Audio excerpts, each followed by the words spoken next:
Okay, so getting into the first concept of that Silman wanted to show us, it involves imbalances, and this is probably the most important chapter in Silman's book of how to reassess your chess, because I think all of the major concepts that Silman covers, aside from this one, stem from this concept of imbalance. So there are several things that we want to consider when thinking about imbalances, but to first answer what those things are, we need to define what an imbalance is. In terms of chess, an imbalance is any significant difference between the two respective positions.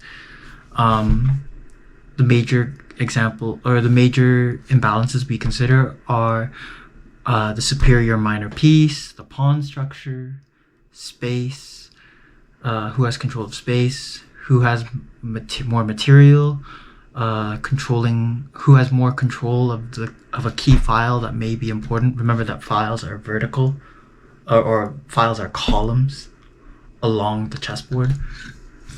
Who has the lead in development, and a lead in development can be critical or paramount. And then who has the initiative. That's also another term for tempo. And then king safety, or statics against dynamics. So there's several things we want to consider, starting with the superior minor piece. So this usually refers to bishops and knights. So we can see here that in this example on Jeremy Silman's textbook, that the superior piece here is the bishop, because it has control of so many squares and it's in the center. Whereas this knight here is backed up into the corner, and the two squares here are covered by the pawn. So this knight has weaker mobility, and this superior minor piece this piece is considered superior given its range and position. Okay, its relative position to the rest of the pieces. Now the key question is, how will white in this position exploit the use of the superior piece?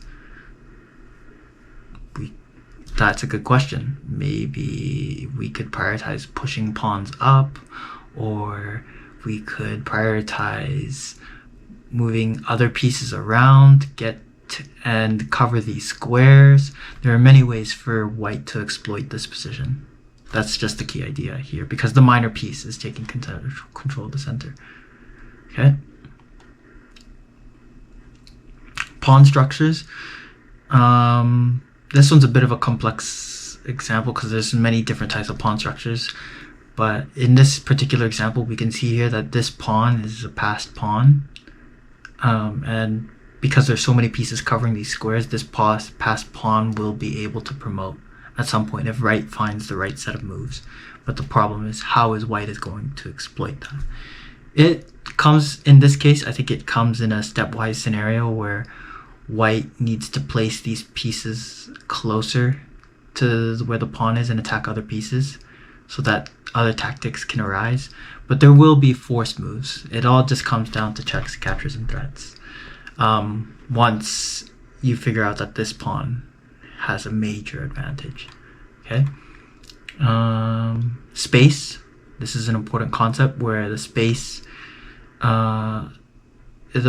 is pieces that have more mobility or more space are more able to travel to other and attack other squares. So this could be incredibly important when you're pushing your pawns forward, because when the pieces cover those squares that the pawns move towards, they're being protected and can attack as well. Okay.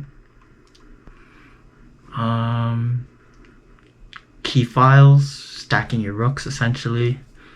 Control of holes or weak squares. These are squares mainly where other pieces, such as, this is particularly pertaining towards the knight, where the knight may be able to move around to a lot of a few squares that are open and can't easily be kicked. It's like an outpost square essentially, where the knight is able to safely be placed on these kinds of squares, the squares that I've labeled here, because they can't easily be kicked by other pieces. Okay? And then development, this one is...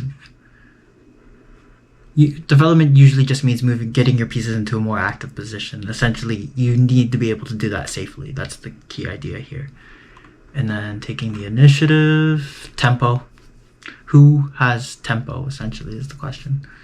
I mean, sure, white can just simply place their knight onto knight h to... Oh, yeah. It's not white to move, it's black to move in this case, but essentially because black has the move, they have to take what's called the initiative or create the tempo, but that's going to be difficult to do considering that this knight here is just about to move to g6, which is a fork of both the queen and the rook if black does nothing. But again, it all depends on the position. If black is able to create a tempo here, then it's white's game to lose, essentially. Or black's game to lose. Statics and dynamics, we'll go into that later. It's not, arguably, to me personally, it's not the most important position, or it's not the most important concept because it's such a hard concept to grasp. And I think that there are other concepts that are worth delving into more. But these are just the key ideas that I consider. Okay.